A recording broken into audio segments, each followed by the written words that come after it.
Terima kasih kepada saudari host yang si cantik manis. Dan InsyaAllah bersama dengan saya pada pagi ini, Saadah Suhim, saya akan mengendalikan live kita pada pagi ini. Saya tak kenal maka tak cinta, sedikit pengenalan dan taaruf bagi panel kita yang tidak asing lagi lah. Ustazah Fatimah Syarha binti Muhammad Nordin. Beliau telah pun berkahwin dan bidadari kepada Dr. Fahadi Muhammad Taim. Telah pun dikurniakan 5 cahaya mata iaitu 3 orang putri dan 2 orang putra. Okey, berbalik kepada buku kita pada pagi ini iaitu Berjuang Urus Emosi. Solusi perjuangan mengurus emosi yang dilalui para ibu bersumberkan Quran Sunnah Perubatan Moden dan Pengalaman Peribadi. Masya Allah, satu buku yang saya kira saat saya baca tu sangat syarat dengan informasi dan ibrah lah yang saya boleh katakan.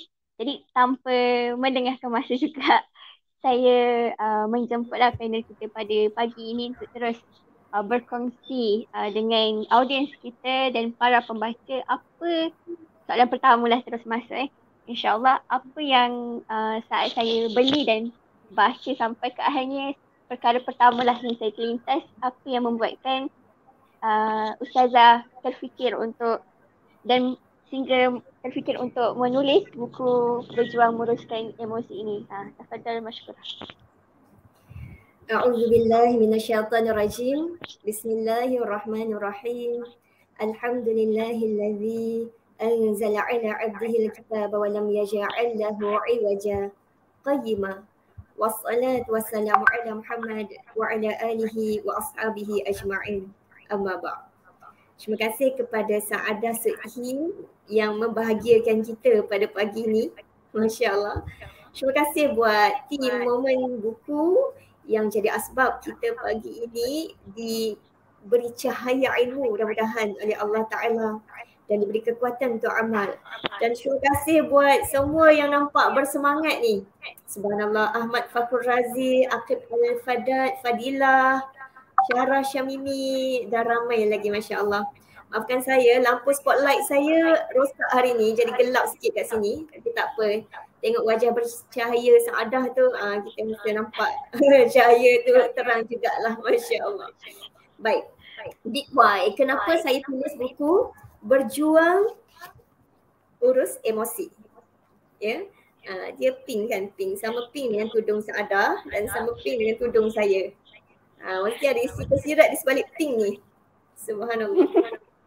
Kalau orang mengandung, biasanya dia akan dapat buku pink. Betul kan?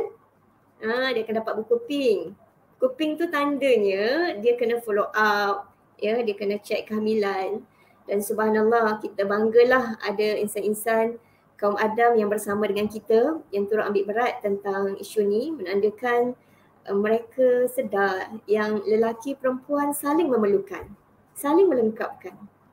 Lelaki perempuan tak akan sempurna satu sama lain ya tanpa kita saling cakna, saling peduli, saling sayang, saling ambil berat satu sama lain. Jadi Big Why, apa pun yang kita buat dalam dunia ini sepatutnya hanyalah untuk Allah, kerana Allah, mencari redha Allah. Allah pesan dalam surah Al-Bayyinah, A'udzubillahi minasyaitonirrajim, wa ma umiru illa liya'budullaha mukhlishina lahuddin. Tidak aku suruh kamu ni melainkan untuk ikhlas, untuk buat sesuatu dalam rangka ketaatan kita dalam agama ini, agama yang lurus ini. Itu yang sepatutnya. Dan kita doalah moga-moga apa yang kita buat. Ya, saya yang tulis buku, kalian yang mendengar Momen Buku pada pagi ni, dan apa saja urusan kita, pertama sekali niat mesti kerana Allah. Sebab itu yang akan menyebabkan amal kita diterima. Itu yang menyebabkan amal kita jadi ibadah, mudah-mudahan. Baik, yang kedua, apa yang menyebabkan saya tulis buku ni? Sebenarnya sayalah yang paling memerlukan nasihat-nasihat, pesanan-pesanan, panduan-panduan dalam buku ini. Saya memerlukan tempoh selama lebih kurang 10 ke 12 tahun baru dapat hasilkan buku ni. Lama tu ya, 10 hingga 12 tahun. Kalian semua alhamdulillah dapat baca dalam masa mungkin seminggu ke, dalam masa 2-3 hari ke, bergantung kepada kelapangan masing-masing. Ya, saya pun memang nak sangat anak-anak saya nanti sebelum mereka melalui fasa mengandung, fasa melahirkan, fasa menyusu, fasa mendidik anak, mereka dapat baca dulu buku ni. Berjuang Urus Emosi. Sebab pengalaman saya tak sama kita lalui sesuatu dengan ilmu dan pengalaman, ya, dengan kita lalui sesuatu tanpa ilmu dan pengalaman. Tak sama. Tak sama. Allahu Rabbi. Semua yang saya muliakan, yang saya sayangi, ya, asalnya saya rasa macam tak layak pun nak tulis buku tip panduan tentang kehamilan, tentang mendidik anak, sebab saya pun masih turun naik, tunggang terbalik melalui bertatih, melalui fasa yang ada ni kan. Namun begitu saya switch mindset. Saya nak hargai semua apa pun yang Allah beri dalam hidup saya. Semua bagi saya sangat bernilai, sangat berharga. Pengalaman jatuh, bangun, sedih, gembira, semua itu sangat bernilai, sangat berharga. Dan saya nak supaya orang lain pun dapat manfaat daripada bukan saja pengalaman ni, tapi seperti yang dibacakan oleh moderator kita tadi, dalil-dalil naqli dan juga akli. Naqli ni Quran Sunnah.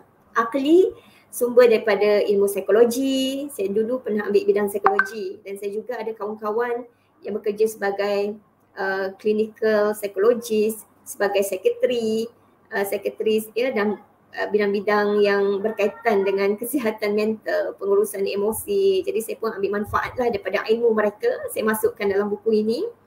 Daripada fakta, suami saya alhamdulillah bidang perubatan, dan kenalan saya ramai juga bidang perubatan. Bahkan senang sekarang kan kita nak dapat ilmu tentang perubatan itu daripada tokoh-tokoh, daripada sumber-sumber yang ada yang berautoriti. Jadi itu pun saya manfaatkan semuanya, saya masukkan dalam buku ini. Sebab pengalaman saja tak cukup. Pengalaman ada betul, ada salah yang kita buat. Tapi dalil naqli dan akli, yang ni kita nak orang tahu dan orang mendapat manfaat daripadanya. Dan saya kongsikan juga ya, antara perkara yang menyebabkan saya rasa saya kena buat buku ni, walaupun saya pun masih sangat memerlukan kepada bimbingan ya, di muka surat 4 sampai ke muka surat 13. Saya kongsikan bagaimana kenalan-kenalan saya, terutamanya followers dekat media sosial. Mereka ni kalau dapat pregnancy test tu, tunjuk line 2, terujalah mereka kongsi dengan saya, bagi tahu mereka ni akan lalui fasa mengandung, melahirkan, lepas ni mendidik anak. Jadi mereka minta tips. Ramai macam ni. Jadi Allah, saya pun nak tarik panjang-panjang untuk setiap orang tu tak mampu. Sebab kita pun ada prioriti, ada anak-anak. Saya masih sambung PhD, kena banyak masa dihabiskan untuk membaca, untuk menulis. Jadi saya pun ambil inisiatif lah untuk buat satu penulisan yang lepas ni senang. Bila ada je orang minta tips ke apa ke, senang kita terus suggestkan buku ni. Dan kalau kita perasan ya, daripada apa yang diluahkan oleh followers-followers dekat media sosial ni, mereka ni Masya Allah, Subhanallah, mereka mengadu tentang emosi, perasaan yang gemuruh, postpartum blues, ya, emosi tak stabil, rasa kurang rehat, kurang tidur. Bahkan yang terkini, ada yang mengadu kepada saya, dia sampai diceraikan oleh suami sebab suami tak boleh faham tentang turun naik emosi seorang wanita yang sedang mengalami fasa mengandung, fasa alahan. Ya, bahkan lepas melahirkan tu, jadi macam garang sikit, dia tak boleh nak faham. Kesian dia. Sebab tu saya kata, ya Allah kesiannya, saya kena buat sesuatu. Saya kena tulis buku. Jadi alhamdulillah, lepas dapat pengalaman 10 hingga 12 tahun tu, Allah beri kekuatan untuk menghasilkan buku Berjuang Urus Emosi.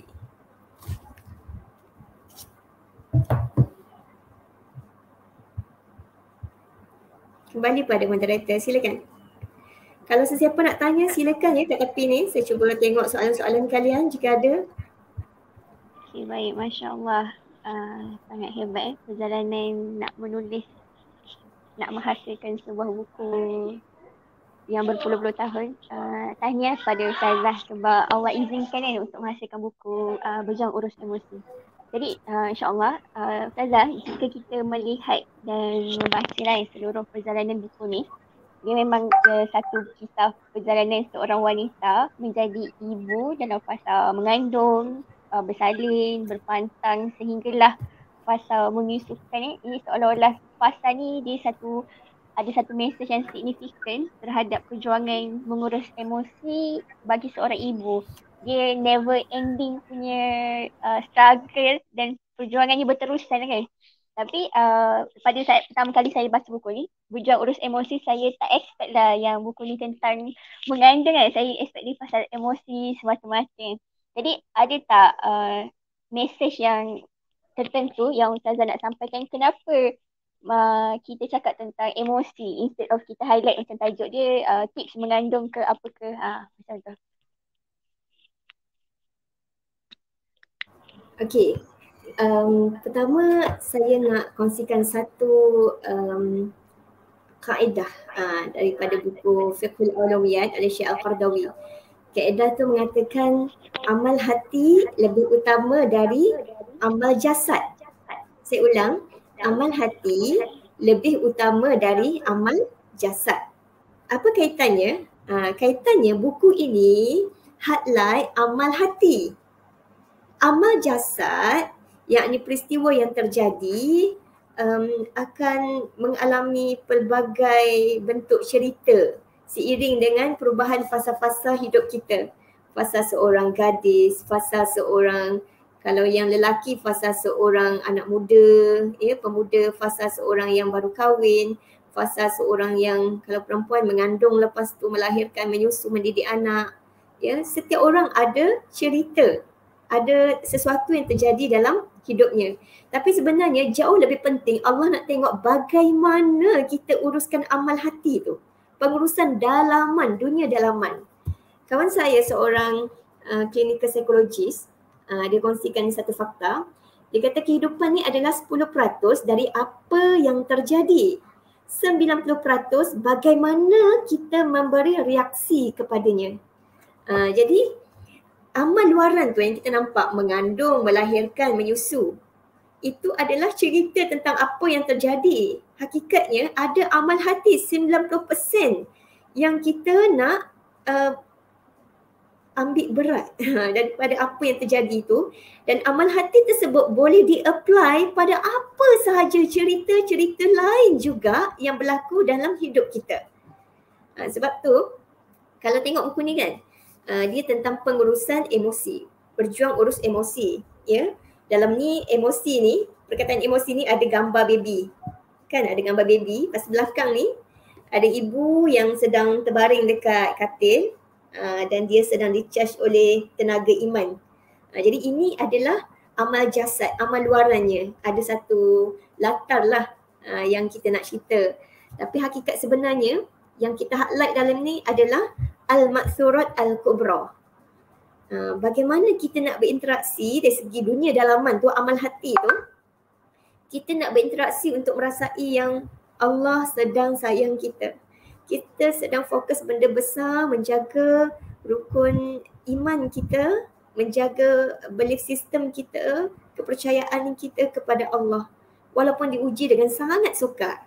Walaupun diuji, kalau wanita, antara ujian paling sukar dalam hidupnya adalah ujian melahirkan. Hampir rasa nak hilang nyawa, bertarung nyawa.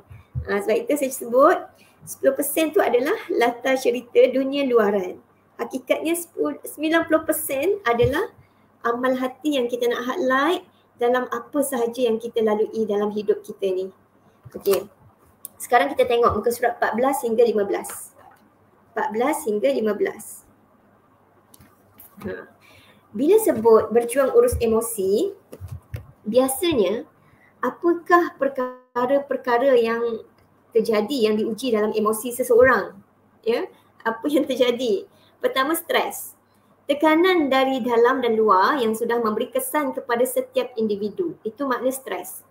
Bila sebut stres ni, asalnya dia normal.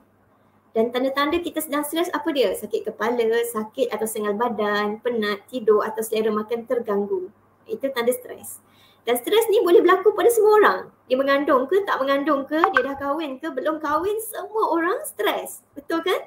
Sebab itulah saya highlightkan sebenarnya berjuang urus emosi ni, dia akan boleh di-apply untuk apa sahaja cerita-cerita yang lain apabila dia diuji stres.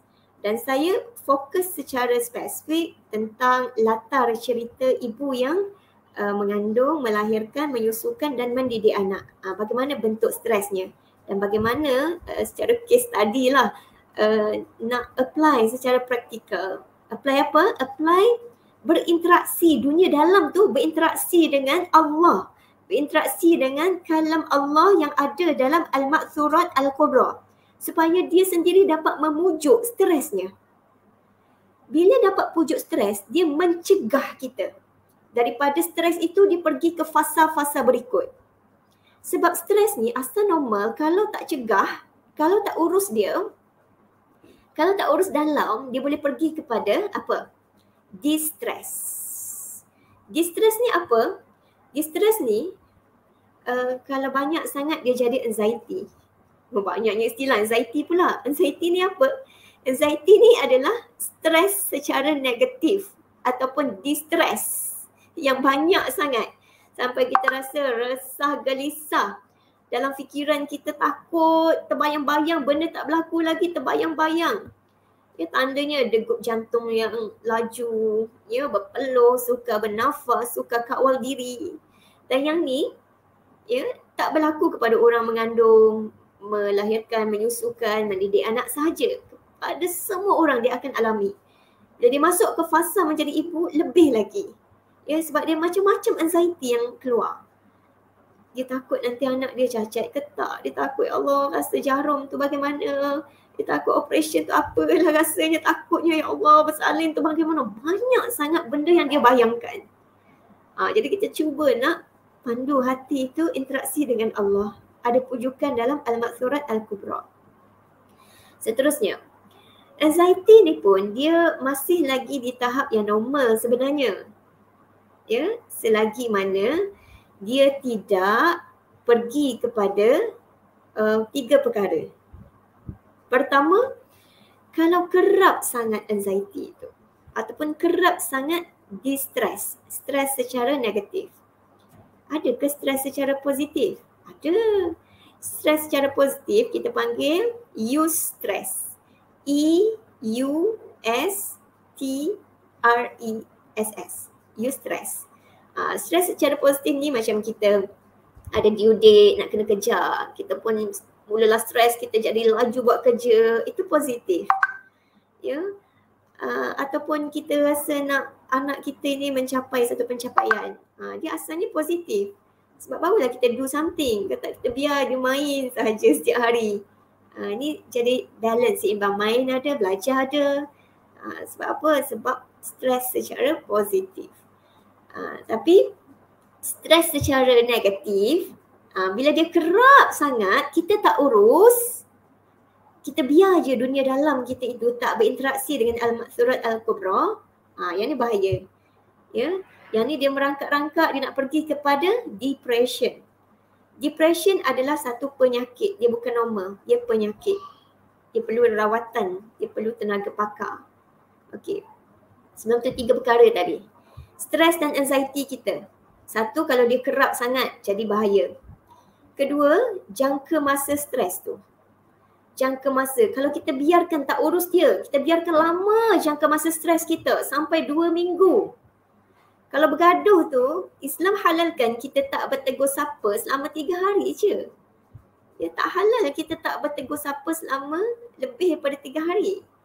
Tapi kita biarkan lama bergaduh, lama, stresnya lama, sedih tu lama, sampai 2 minggu sedih, murung. Yang ni bahaya. Yang ni dia boleh pergi kepada benda lain. Dan ini berlaku pada sesiapa sahaja.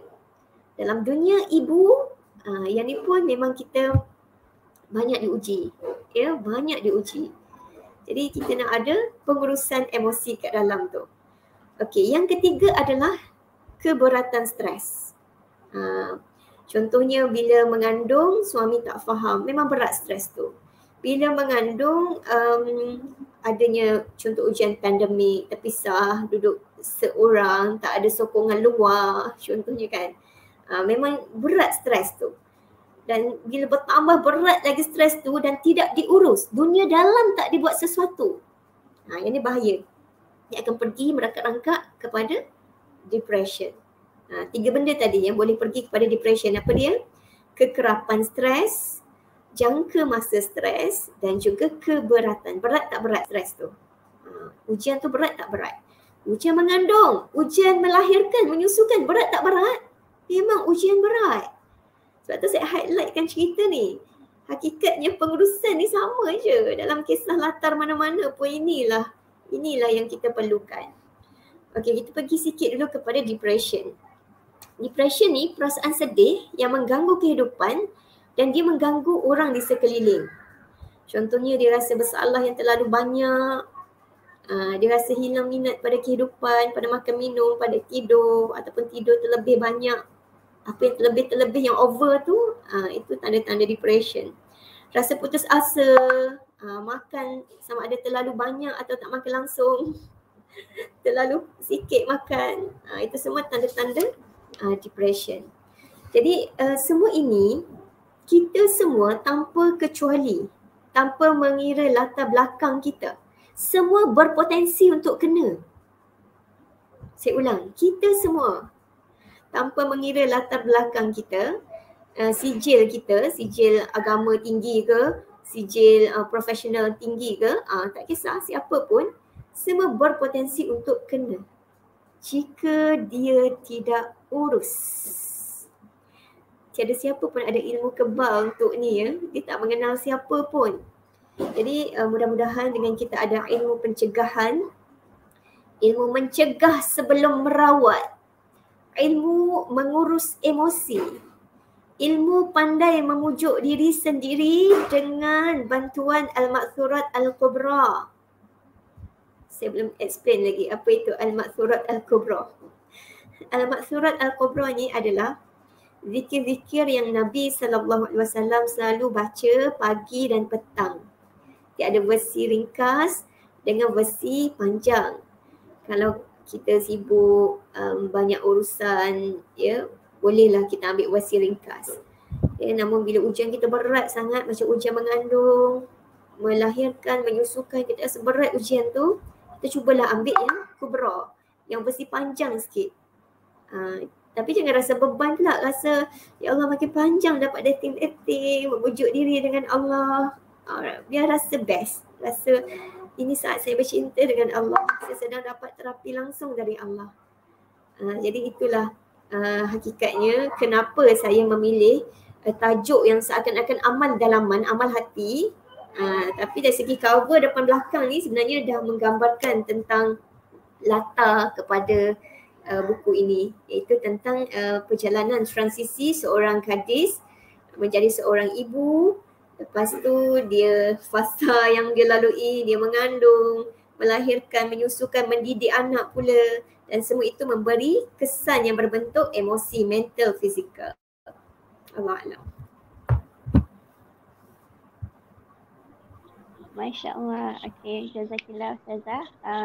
Saya kira jika sesiapa pun yang membaca buku ini, dia boleh menjadikan buku ini sebagai satu panduan footprint lah footprint mengurus emosi dalam apa jua cabaran yang berlaku dalam kehidupan dia.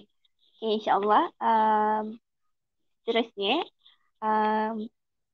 selain daripada Maksurat Kubra, dalam antara keistimewaan dalam buku ini, ada beberapa, saya sangat suka lah bagaimana Ustazah membangunkan winners mentality versus victims mentality dalam menguruskan emosi. Sebenarnya term ni sangat jarang lah didengari bagi orang biasa, tapi sangat biasa didengari bagi pesakit-pesakit mental sebenarnya. Bila kita nak berjuang menguruskan, nak lawan dengan depression, kita nak keluar daripada perasaan teraniaya, menjadi mangsa, menjadi orang yang ditindas. Jadi boleh Ustazah kongsikan sedikit bagaimana apa itu winners mentality versus victims mentality ini dalam menguruskan emosi dan kepentingan mindset lah dan sudut pandang yang kita nak tengok dari dua sudut yang harmoni diadunkan dari sudut psikologi dan juga pergantungan kepada Allah itu sendiri. Okey, dipersilakan Ustazah. Okey, terima kasih Saadah. Saya bagi analogi mudah beginilah. Kalau kita tak suka pencuri datang rumah kita dan masuk ke rumah kita. Betul kan? Kita tak suka kan? Sama juga kita sepatutnya tak suka kalau fikiran negatif masuk ke dalam pemikiran kita dan dia menjajah kat situ. Kita tak suka dan kita tak nak. Kita tak akan biarkan dia bermaharaja lela nak masuk ke dalam fikiran kita.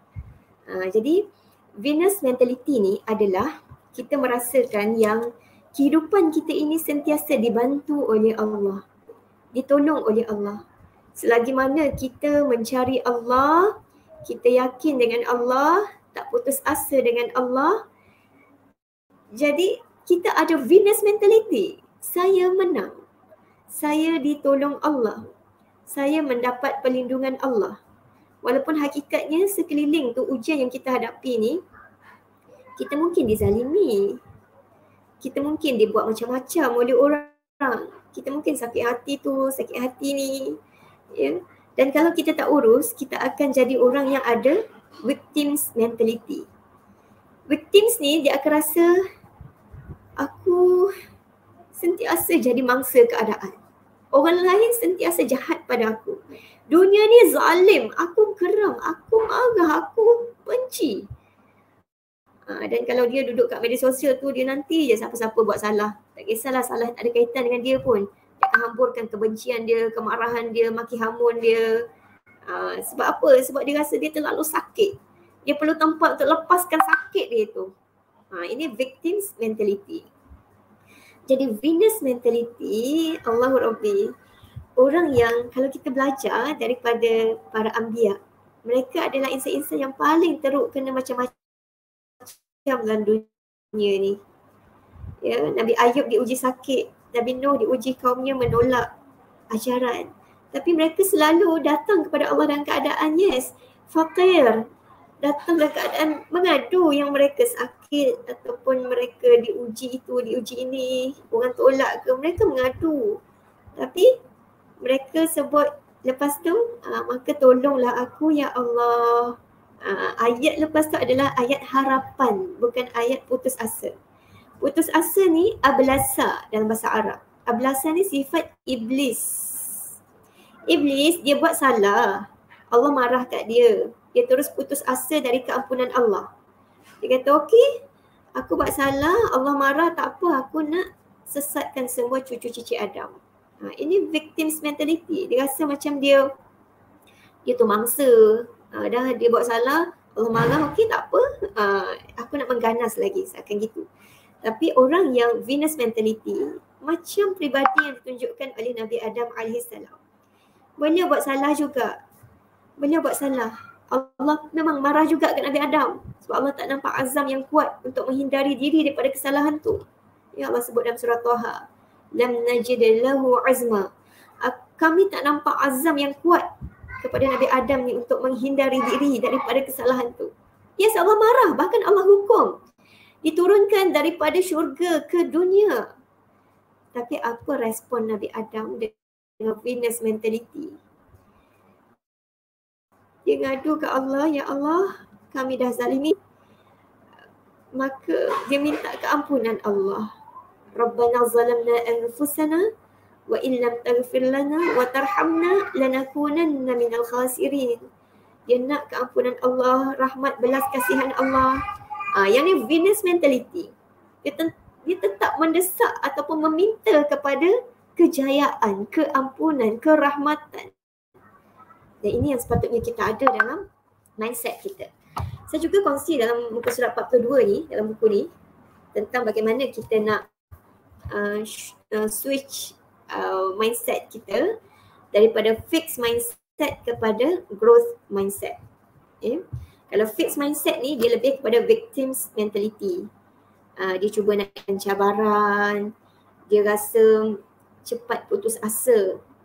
Ya, bila datangnya halangan, lepas tu dia rasa usaha-usaha dia ni tak ada guna lah. Semua orang dah pernah usaha macam ni juga. Ramai je gagal. Dia rasa macam kalau gagal tu macam tak bernilai langsung kegagalan tu. Tapi orang yang growth mindset, walaupun gagal tu tetap bermakna dalam hidupnya. Syukur saya pernah gagal. Gagal ni tanda saya sedang bekerja, berusaha. Ya. Menaiki tangga-tangga kejayaan. Dan naik ni sikit-sikit, cuma tak sampai atas lagi. Tapi kalau tak gagal tu maksudnya tak ada usaha mungkin. Ya. Allahu Rabbi. Dia selalu pandang positif. Kalau ada cabaran, dia akan sahut cabaran tu.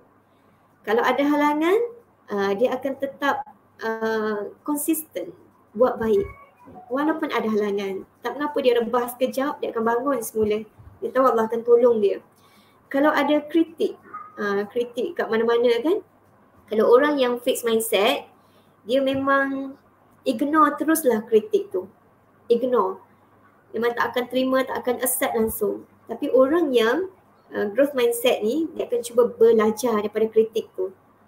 Tapi itu tak bermakna dia akan asyik baca komen je dekat media sosial. Tak juga. Kadang-kadang kena juga macam Sayyidatina Maryam. Sayyidatina Maryam kan, bila lingkungan tu terlalu negatif, dia cuba jauhkan diri daripada trigger yang menyebabkan emosinya jadi tak stabil. Jadi sampai masa bersalin tu, sampai ingat macam nak mati je lah, seakan gitu kan. Dia cuba jauhkan juga daripada trigger, pencetus kepada kestabilan emosi. Namun orang yang growth mindset ni, mereka tak takut sangat lah orang kritik.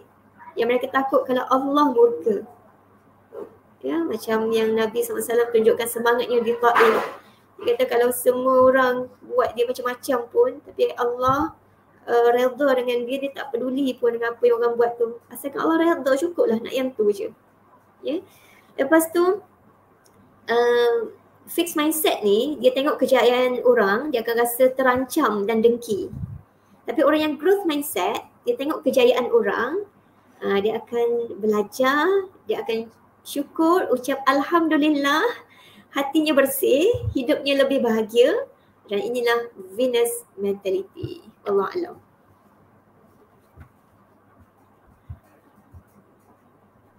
Okey, terima kasih Ustazah. Okey, insyaAllah kita sama-sama usaha membina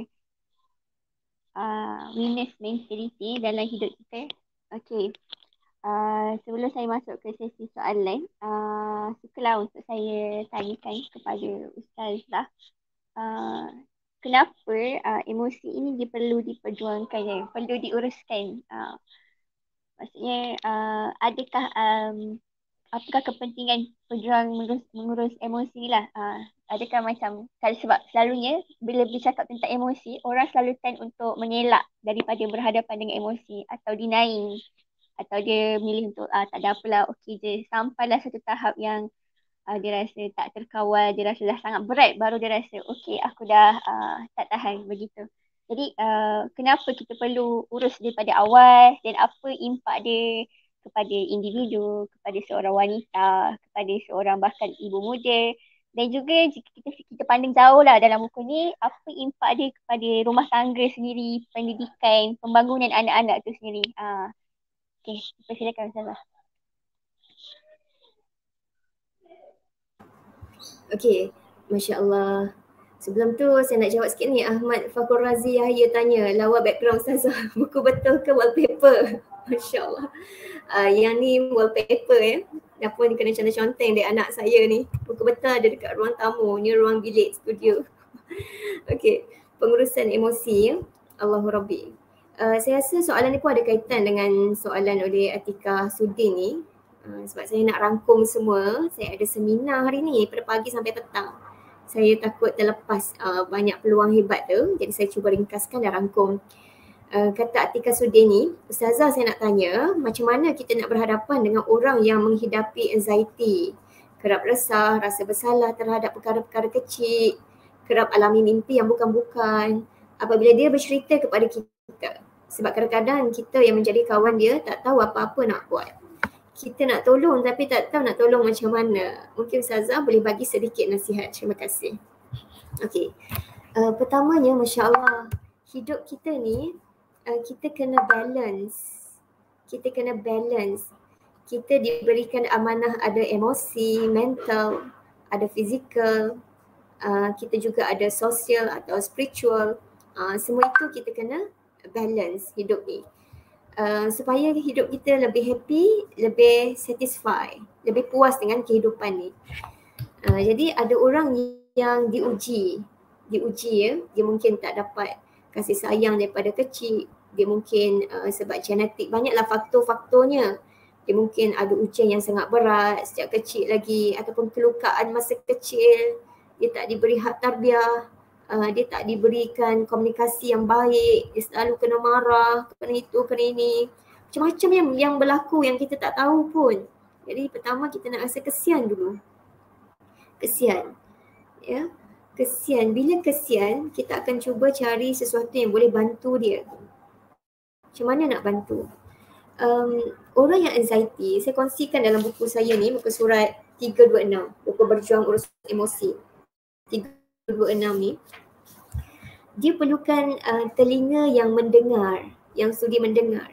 Sebab dia terlalu banyak ada kisah yang terpendam. Emosi tu terpendam. Bila terpendam sakit. Bila dia cuba luahkan kepada insan terdekat, mungkin insan terdekat tu akan kutuk. Macam yang tersebut tadi kan, mungkin akan salah, tak apalah, dia akan mungkin persalahkan lagi. Ya, maka dia perlukan telinga yang mendengar. Sebab tu orang yang jadi kaunselor, orang yang jadi dalam bidang psikologis kan, biasanya dia ada kemahiran apa? Kemahiran mendengar. Kemahiran mendengar. Mendengar ni bagaimana? Okey, mendengar ni pertama kita jangan potong cakap dia. Dia nak cerita apa? Okey, ceritalah. Jangan potong cakap. Dan kita nak baik sangka dulu yang kawan kita ni bukan sesaja datang nak mengumpat ke, sesaja datang nak meluah ke. Dia sedang sakit yang perlu dibantu. Dia sedang distress mungkin, anxiety, dia perlu dibantu. Apa hujahnya? Wanita pada zaman Nabi SAW, sekumpulan wanita datang berjumpa Sayyidatina Aisyah radhiyallahu anha. Mereka meluahkan kepada orang yang mereka yakin ada kepakaran mendengar dan boleh bagi solusi untuk permasalahan mereka. Mereka pakat cerita tentang suami masing-masing. Kita mungkin takut jadi mengumpat ke apa ke kan. Jadi betulkan niat, kalau dah terlalu sakit, kita boleh luah, tapi bukan sebarang luah dekat media sosial, kat entah siapa-siapa yang mungkin sebarkan aib ke. Kita kena tunjuk pada Allah yang kita dah cuba pilih dah. Orang yang boleh mendengar, boleh bagi solusi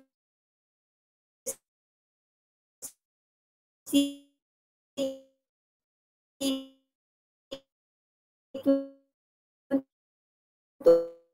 orang yang sakit lah, untuk orang yang okey, maaf ya, kita baik sangka yang dia datang bukan nak mengumpat, kita dengar je, jangan potong cakap. Ya, itu pertama. Yang kedua, jangan bagi solusi atau nasihat dulu.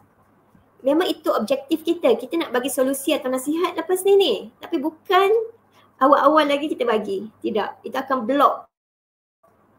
Dia akan rasa macam apa saja yang kita bagi nasihat tu sebagai tak memahami dia. Contoh kita kata, okey sabarlah. Awak ingat saya tak sabar ya? Atau dia luah pasal mak ayah dia. Geram mak ayah dia gini. Rasa nak bunuh je mak ayah. Dalam hati kita tersirap ni. Berdosa besar tu. Nak bunuh mak ayah. Tapi jangan nasihat dulu. Diam je dulu. Dengar je. Mesti rasa macam tu kan? Tak apa. Tunjuk je. Kita bersama dengan dia. Okey, yang ketiga. Jangan kecewa apabila dia mula tunjuk yang dia tak puas hati dengan respon kita ke. Dia mula salahkan kita balik ke. Sebab dia sedang sakit. Dia tak fikir macam kita fikir ni. Dia sakit ni, dia tahu nak salahkan orang je. Jadi kena sabar tinggi, jangan cepat kecewa. Keempat, jangan paksa dia luah. Kalau dia nampak macam tak trust kita lagi, luah pun sikit-sikit, tak apa, jangan paksa. Dia tak suka, dipaksa. Ya. Kelima, jangan pula bergosip-gosip.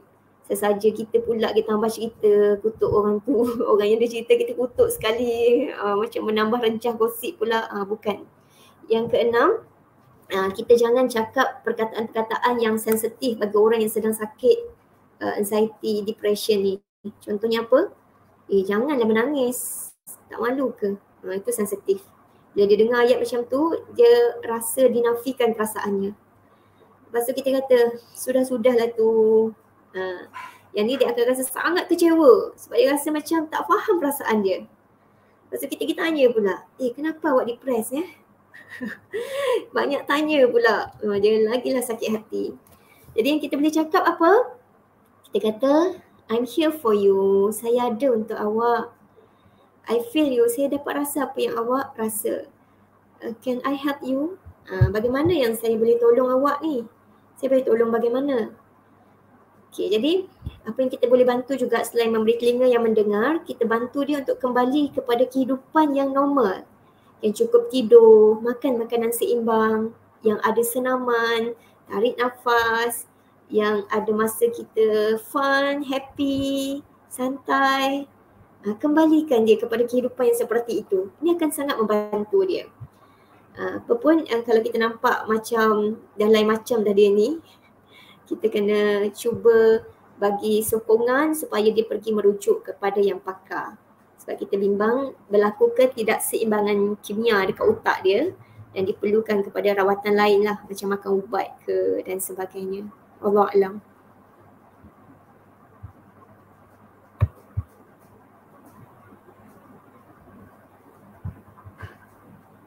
Okay, baik, Alhamdulillah. Jazakallah Ustazah. Okay, InsyaAllah kita hampir tiba ke penghujungnya. Sebelum penutup ni, saya buka ruang lah kepada Ustazah untuk memberikan rangkuman lah kepada keseluruhan perkongsian kita pada hari ini. Dan serulah kepada audiens jika ada apa-apa soalan tambahan boleh tinggalkan, tapi tak janjilah akan terjawab. Okay, InsyaAllah saya serahkan kembali kepada Ustazah Fatimah. Okay, saya tertarik dengan soalan Qalam Amira ni, yang mana soalan ni pun boleh menjadi penutup lah untuk sesi kita pada hari ini. Apakah tips untuk mengawal emosi tak kala tuntutan tugas dan anak-anak perlu dihandle sekaligus? Memang sangat mencabar, lagi-lagi musim pandemik ni, nak handle PDPR. Kita pun ada kerja, kita ada tugasan kepada umat, tugasan kepada diri, keluarga, nak kemas, nak masak, itu ini banyak sangat. Kadang menyebabkan kita rasa burn out. Burn out ni kita rasa macam terbakar sebab faktor luar yang mendesak itu. Jadi apa yang kita boleh buat? Okey, kalau kembali kepada berjuang urus emosi ni, tip yang pertama, kalau dalam Al-Ma'thurat Al-Kubra, kita banyak amalkan ta'awudz. A'udzubillahi minasyaitonirrajim. Ta'awudz ini kita minta perlindungan Allah daripada syaitan yang direjam. Syaitan ni termasuklah bisikan negatif kita sendiri, jin, iblis, apa-apa sahajalah kejahatan-kejahatan yang ada tu, nafsu marah kita, nafsu benci, keinginan nak pukul ke apa ke, semua tu kita minta kepada Allah perlindungan. Sebab kita ni semua adalah potential abuser. Maksudnya kita berpotensi untuk menjadi seorang yang abuser kepada keluarga kita kalau kita tak urus. Itu bahaya. Jadi yang urus bagaimana? Kita baca ta'awuz tu pun kita dah berinteraksi dah yang kita sedang minta perlindungan Allah. Banyakkan ta'awuz. Kedua, kita mungkin boleh slot in satu masa special dalam seminggu. Kita ambil lah 1 jam. Macam saya setiap Jumaat malam. Jumaat malam adalah waktu yang saya panggil sebagai projek mega dalam rumah. Projek mega dalam rumah. Kita mula dengan happy-happy sahaja dalam tu, bagi mindset, heart set. Macam pergi kursus motivasi, tapi ni dalam versi keluarga dia lagi santai lah dan sekejap tak lama. Tapi dalam tu kita fokus kepada 3 perkara untuk kita majukan dalam keluarga kita. Apa dia? 3 perkara ni KSA. Knowledge, S skill, A attitude. Ya, untuk semua sekali, untuk anak, untuk suami, untuk diri kita sebagai ibu. Knowledge, skill dan attitude. Contoh kita tak boleh sangat nak tahan marah kita. Ya, kita pun buatlah projek Mega dalam rumah selama sejam. Fokus kita, knowledge kita nak tambah knowledge tentang marah dalam Islam. Sifat memaafkan dalam Islam. Sepatutnya bagaimana? Skill, urus marah. Bila marah cepat-cepat ta'awuz. Bila marah cepat-cepat ambil wuduk. Bila marah jangan sepuk, jangan cakap dulu. Nanti terlepas. Bila marah jangan cubit, jangan pukul, jangan hukum dulu. Nanti menyesal. Ya, diam dulu. Kalau tak mampu diam, kata yang baik sahaja. Tak mampu kata yang baik, diam. Tak mampu diam, kata yang baik. Tak mampu juga trigger. Kenal trigger tu, jauhkan diri dulu. Ya, pergi mandi dulu. Itu skill pengurusan, cara urus marah. Dan semua satu family kena tahu cara itu. Bukan kita seorang je. Supaya adik-beradik dia tahu cara nak urus marah bila dia marah ke adik-beradik dia. Isteri, suami, semua tahu. Sepatut kita buat begini-begini. Ini panduan Al-Quran, As-Sunnah contoh kan. Lepas tu keluarlah attitude. Attitude ni sikap memaafkan. So benda ini kena didesign, dirancang, design dan laksanakan dalam keluarga kita. Cukuplah sejam, seminggu cukup dah. Kita peruntukkan untuk baiki mana-mana yang kita rasa perlu baiki dalam family. Dan tugas tarbiyah ni tugas seumur hidup. Sampai bila-bila pun. Allahu'alam. Okey, itu saja daripada saya. Moga kita amal sebab pengisian ni sangat menuntut amal. Pemaaf ya, saya tak sempurna. Kembali pada moderator, silakan. Okey, baiklah. Jazakillah khair Ustazah Fatimah Syarha. Saya kira itu dah kira penutup dan rangkuman kepada keseluruhan perkongsian buku Berjuang Urus Emosi kita pada pagi ini. Sebelum kita, terima kasih diucapkan kepada semua audiens yang bersama-sama daripada awal hingga akhir perkongsian pada pagi ini. Sebelum saya tutup perkongsian pada pagi ini, sekadar untuk saya kongsikan satu hadis. Ada satu soalan yang ditanyakan oleh para sahabat kepada Nabi, ya Rasulullah, qala ala maaf saya, ala ukhbirukum biman tuharrimu alaihi nar, qalu bala ya Rasulullah, qala ala kulli hayyin layyin qaribin sahlin. Iaitu 4 golongan orang yang haram tersentuh baginya api neraka, iaitu yang pertama orang yang hayyin, iaitu orang yang tenang jiwanya. Yang kedua orang yang lain, orang yang lemah lembut dan santun. Ketiga orang yang karib, ramah dan suka senyum. Yang keempat ialah orang yang memudahkan urusan orang lain. Suka'lah saya pegang guna ayat ni untuk mengatakan bahawa perjuangan mengurus emosi ini ada besar signifikan dia dalam kehidupan, bukan setakat untuk di dunia tetapi juga untuk akhirat kita. Menjadi orang yang tenang jiwa dia dan juga emosi dia, insyaAllah. Okay, yang baik itu datang daripada Allah SWT, yang lemah daripada kelemahan diri kita sendiri. InsyaAllah sama-sama kita amalkan agar ia memberi kesalah dalam kehidupan kita, malah kepada orang lain. Itu saja. Saya kembalikan pada pagi ini kepada host momen buku, insyaAllah.